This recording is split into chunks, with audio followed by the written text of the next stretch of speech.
Welcome to bexbugoutsurvivor. And as you can see, new pack. I say it's new, I've had it quite a few weeks now. It's just I haven't had the chance to put that many miles on it. Not every bit of kit that I buy I'm blown away by. The last time I was blown away by a piece of kit would have been that Thermarest Max pad, and that actually lived up to its claims. But some of the kit I receive can be very disappointing, usually because I've watched YouTube reviews and just blatantly believed everything they said. This is by REI. It's the Co-op Flash. It is fully modular. The lid here is free floating and it can be removed. I can take clips off. I can take the floating lid off. I can take side straps off. Some people will take this pocket off here, which is for your cell phone on your shoulder pad, and also these little pockets or pouches, and you're going to save a few grams doing that. But I don't think that is the right road to go down, just to save, and it is grams, you know, you're not saving a bulk of weight. 55 litres is the capacity I knew that I needed to put all my hammock gear in. I will do you a video on the pack I use for my tent and my sleeping bag a little further into the series, because it's very different. I wanted a pack so different from my hammock setup that it didn't have a different compartment down here that can be separated from top and bottom. It's just one column of 55 litres. Side mesh pockets we're going to get back to, the pockets we're going to get back to. Why I chose this particular pack. Another pack I was looking at that would have fit the bill would have been the ULA, also 55 I think litres, maybe 60. By the time I priced that up, the ULA, got it out of the States, paid the duty and the postage, it was creeping up fast to well over 500 quid. But it's as close as I could get on the budget I had. It fit a lot of criteria I personally was looking for. So the criteria I was looking for, it didn't need to have a separation between top and bottom, just a single column. I wanted the criteria of a front stretch mesh, either to put a coat, in my case, all my wet gear. You'll need to fit these packs to your back. There's no adjustability. They come in 3 different sizes for men, 3 different sizes for women. You've got to know your back length. I'm 19.5 inch from my C7 bone to the top of my iliac crest. Regardless of how tall you are, that is how you measure a pack. So I went for the 20 inch. So it's a 1/2 inch slightly too big, and it fits like a glove. It carries so well, regardless of the weight you have in this. You don't feel it. You don't feel it on your shoulders. You don't feel it on your lower back. And that is what I look for in a pack.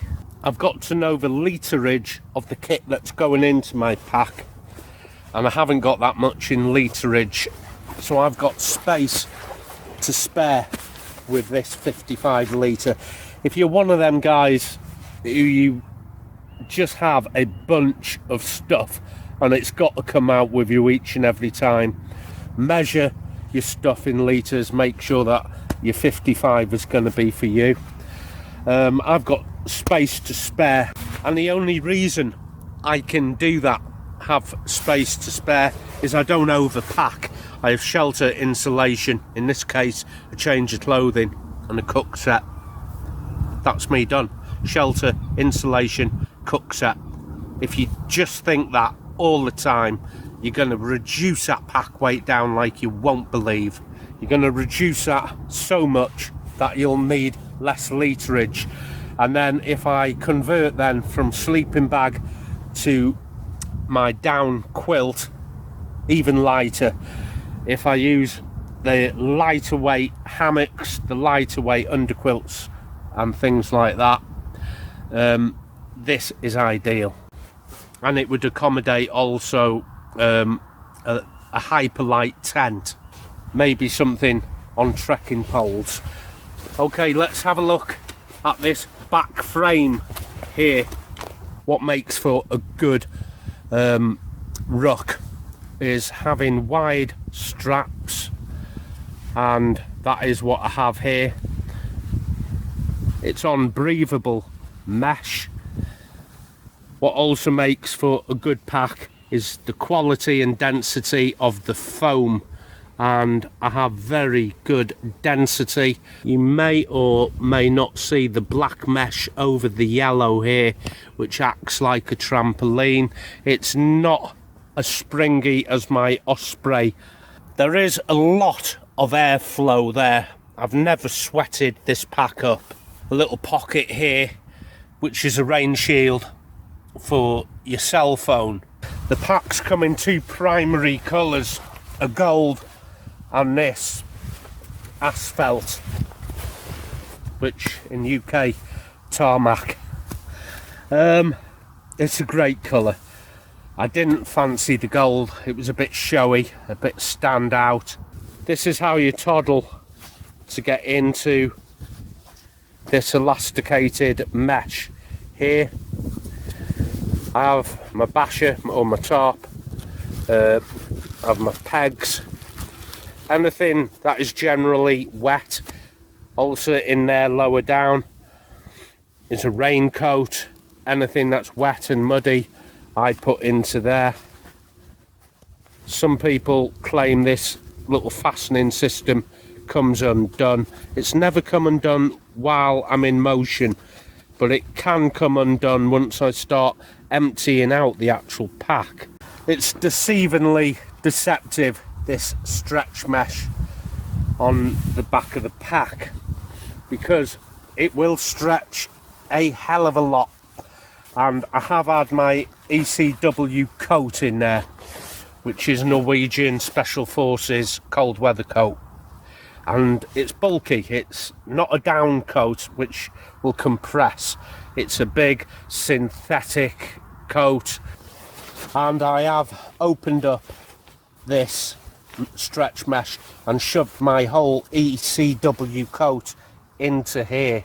This is not the pack I carry, you know, military surplus kit in.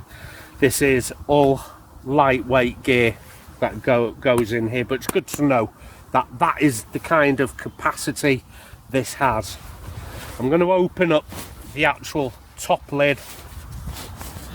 What made this pack a little more standout for me is underneath that flap is a roll top closure, a bit like a dry sack. Well, exactly like a dry sack. So you can think of this as a roll top dry sack that opens up into one hell of a space. One hell of a space. Currently, I'm not even anywhere near halfway full. I have all my shelter, all my insulation, my clothing, and I have all this space to spare here. I'm going to have to take this back so you can see.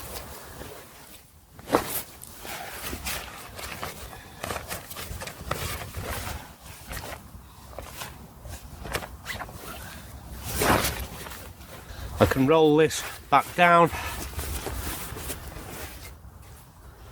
and click in just like any other dry sack. So I'm not even half full. There's a lot of space here, a lot of space that I've not yet even tried to fill. There's no way I'm going to put stuff in this pack just for the sake of filling it because I have the room. That is not the logic behind this pack for me. The logic for me behind this pack is I want to loose fill my quilts and my hammocks straight into this pack. no stuff sacks. So if I did have cargo I wanted to carry on the outside of the pack, it doesn't even fit in frame, it's huge. Oh, hay fever's kicking in. But we had one hell of a rainstorm and lightning and thunder last night. It's cleared the atmosphere up a bit, but I'm still sneezing. This I don't use. The capacity within the top hood, I could put a pack cover in. It's not a bad capacity.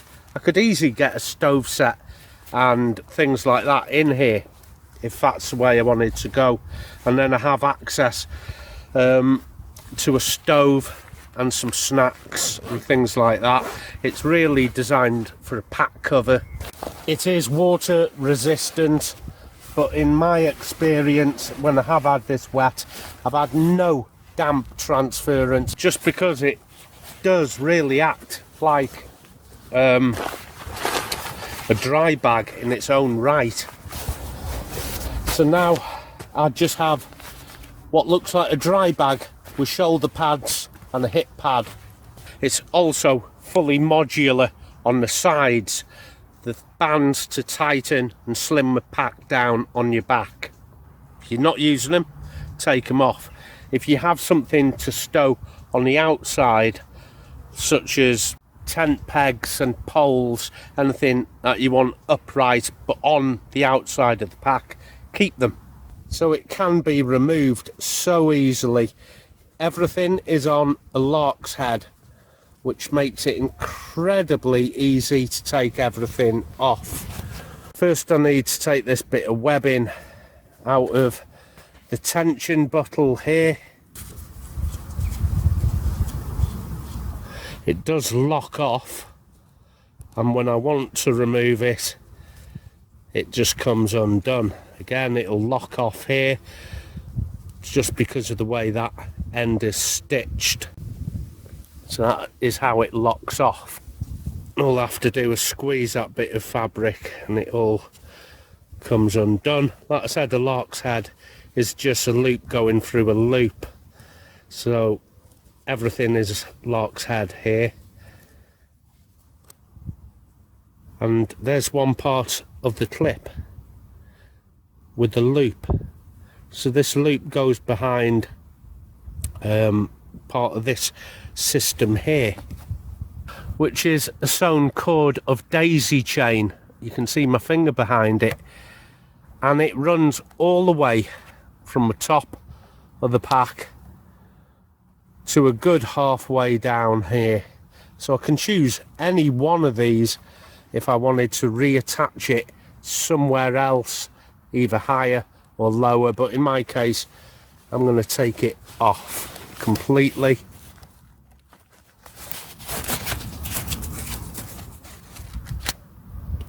And so I don't lose it, I'm just going to put it back in like this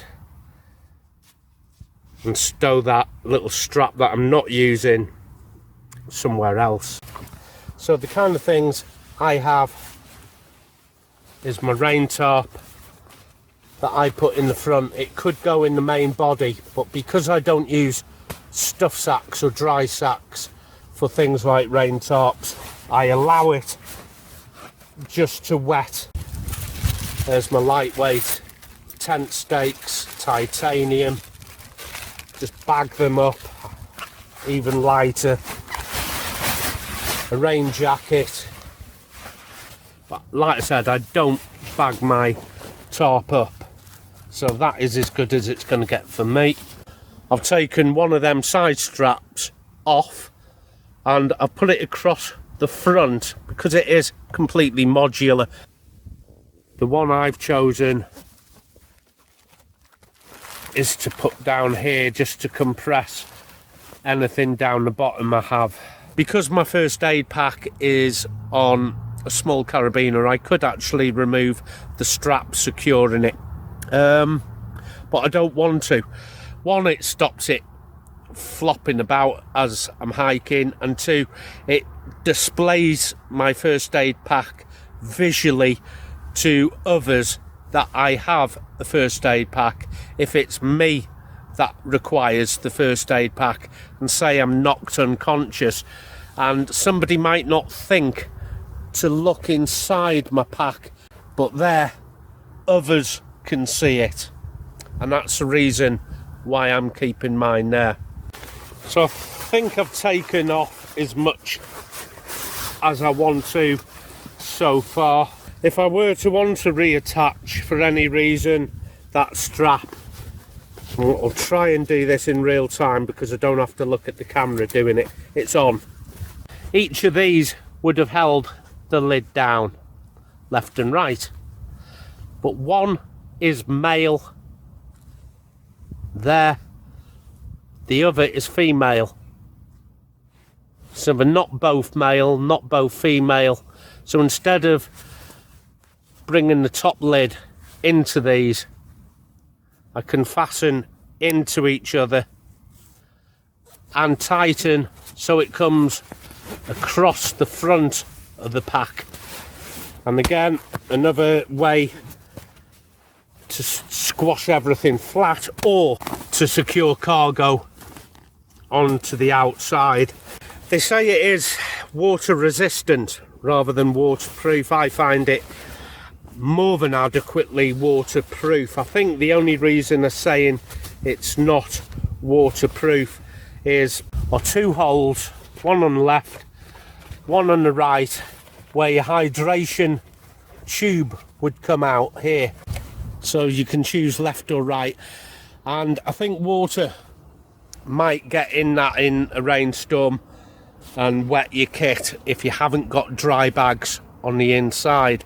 I think that is the only reason they're claiming it's water resistant, not waterproof, which means we'll have a very, very quick look at the inside contents. Not that they're of any real interest to anyone other than myself. A brew kit. I chose two, but it's only for display to show you that this is a possibility. On the side of the pouch is where I keep my actual catering.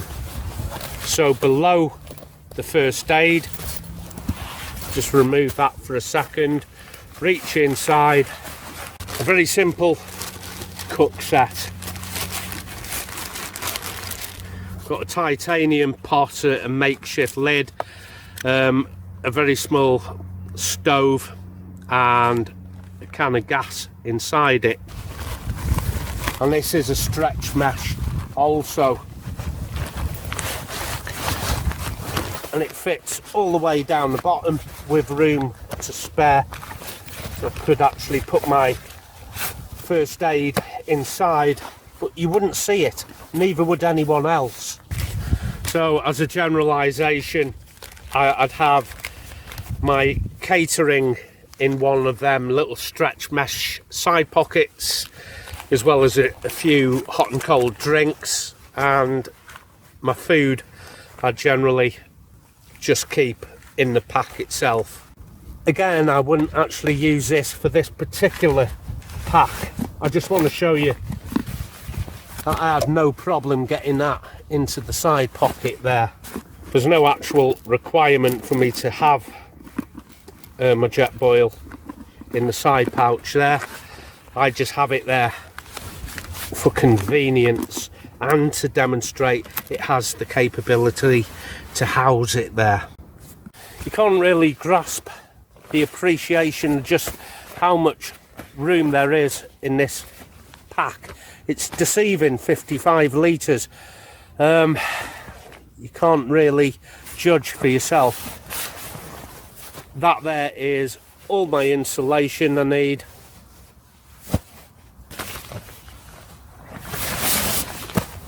We've had a look at this on a different episode. That is all my clothing I need, whether that's 2 days, 21 days or 221 days. That is all my clothing. On a tiny little hood that I use because I use quilts rather than sleeping bags. In this is my top quilt, my under quilt and my hammock. So that's all the shelter and insulation I need. Once I combine it with that rain tarp, which I put in that stretch mesh in the front there, kind of a sleeve there which you could put a hydration bladder in. It has application to bring the hose out of both sides, either left or right, and it has a hook here to hold your drinks bladder. This is the thing that has got on my nerves the most, because I loose fill quilts and things, is gets caught on that. So when I get home I will remove that. It's not a requirement to, it's just one of them things that gets on my nerves. Top quilt, under quilt and hammock, that will compress stupidly small. This is my summer set. My winter quilt also fits into a pouch this big, only it won't compress. 2 to 220 days worth of clothing, a sleep hood which is down, little waterproof coat, cook set of your choice, and the ability to keep the rain and wind off me in the shape of a tarp, some lightweight titanium stakes to hold that down. When I watch other people's videos, I don't know whether to be impressed by how much they're putting in and out of the pack, or whether to feel sorry for them that they feel a requirement to carry so much. Shelter, insulation, cook set, stop.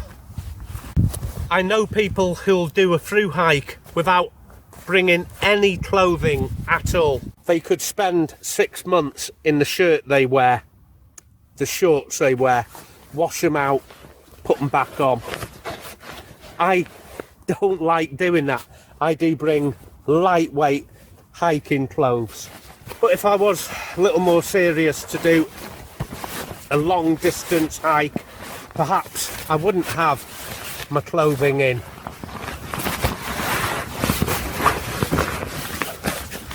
The cook set,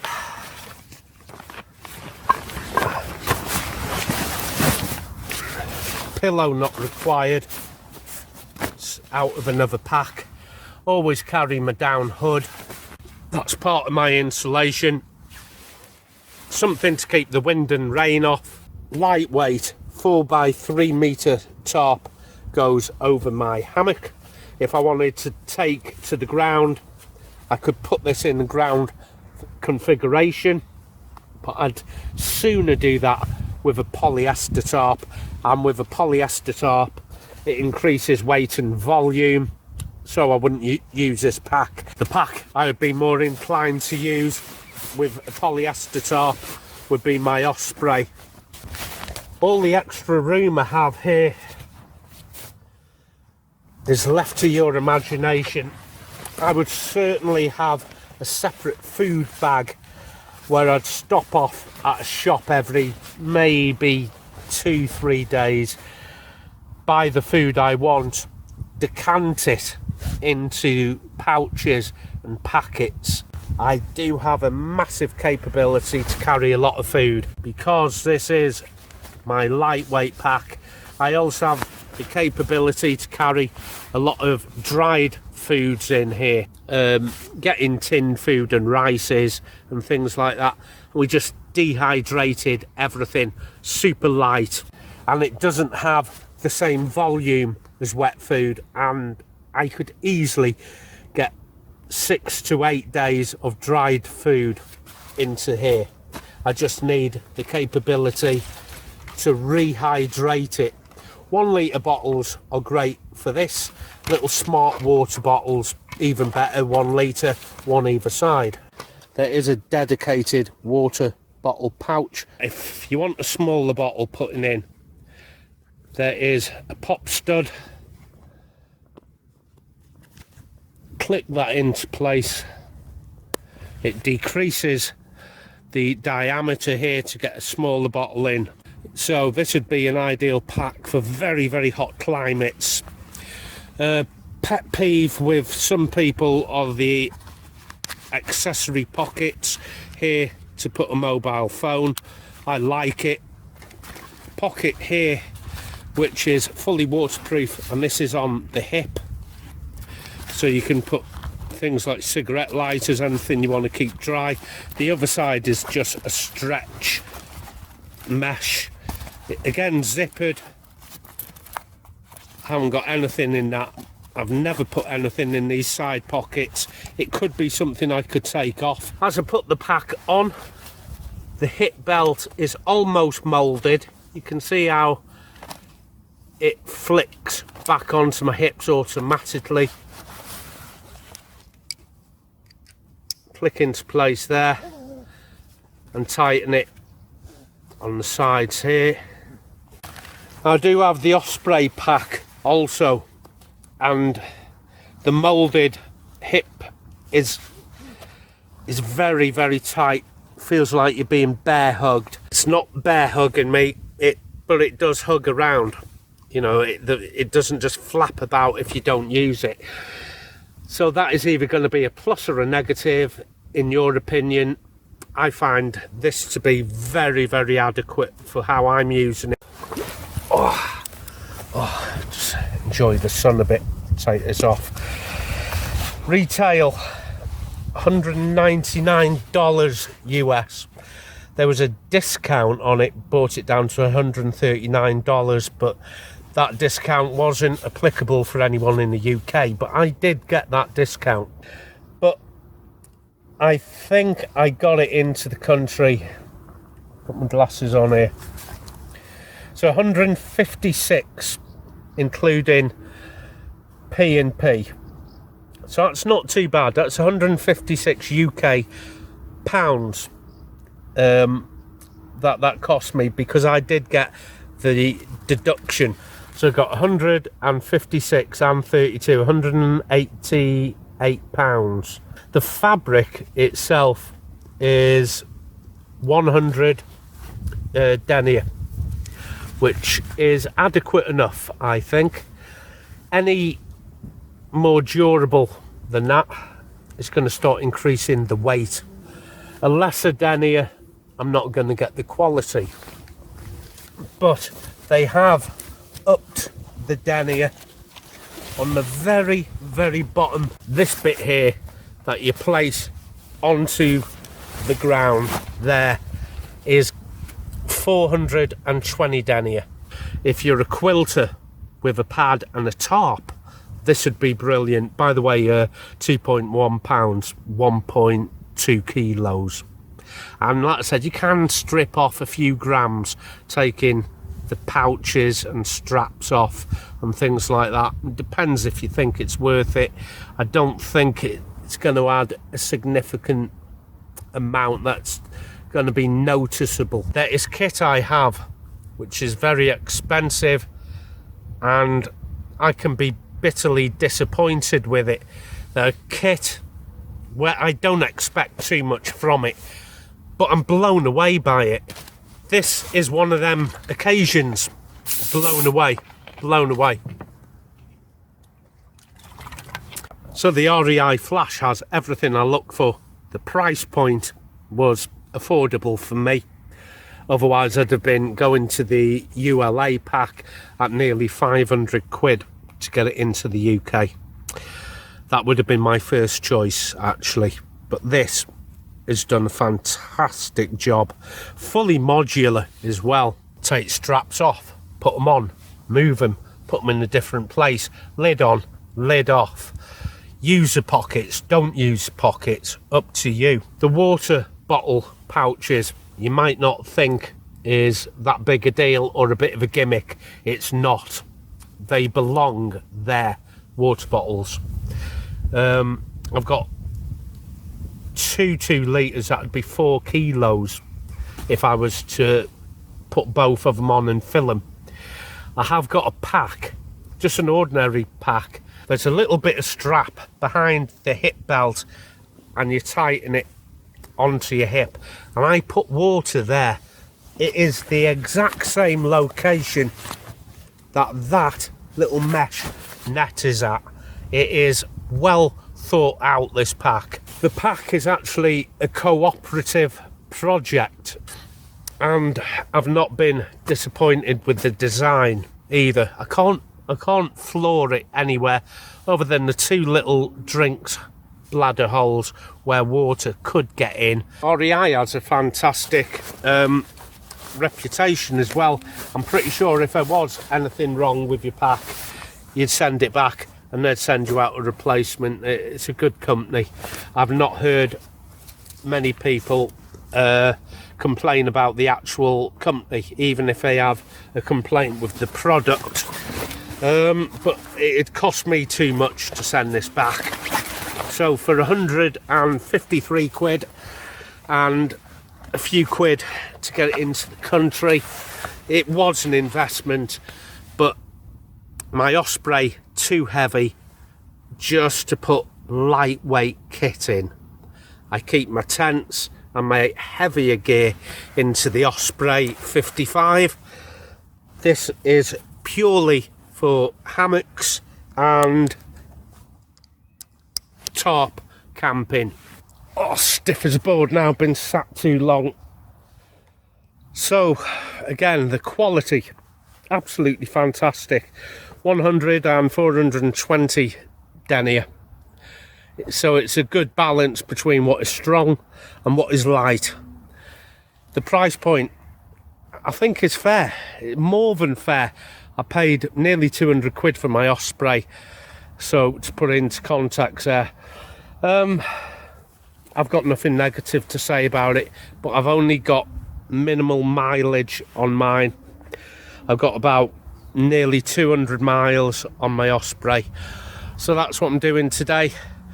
Just out in my pack, have a quick chat about it, and maybe put a few miles on it, and this weekend maybe put it on my back and go up into the hills, find a couple of trees and spend the weekend there. I don't want another storm like we did the other night, where the lightning was every 2 or 3 seconds. Scary stuff, especially if you're using carbon fibre. I'm very, very picky with my gear and give very honest reviews. If you watch the channel, you'll know I moan like hell if I get a piece of kit that's inferior, and I'll send the damn thing back. I'll tell you not to buy it. One thing I am sick to death with now with YouTube is no matter what bit of kit you watch, you'll hardly hear anyone tell you it's garbage. And I have bought pieces of kit on the strength of what these strangers are telling me, and I get it, and I think, what the hell were you talking about? You don't know your stuff, and it irritates me. So if you want real reviews, go to Amazon and read the reviews. If you are looking for a pack, you want better quality, but you have a price point, absolutely phenomenal. The REI Flash 55, I think this is going to make it into my top 5 bits of kit, maybe certainly top 10, and the only reason I'm saying maybe is because I've got a top 5 video coming up, I think end of the year. So I don't want to give away too much, but for now I'm going to tell you it's in the top 10. Let's see if it makes it into the top 5. Until next time, you take good care of yourself, and I'll see you out there. Happy trails.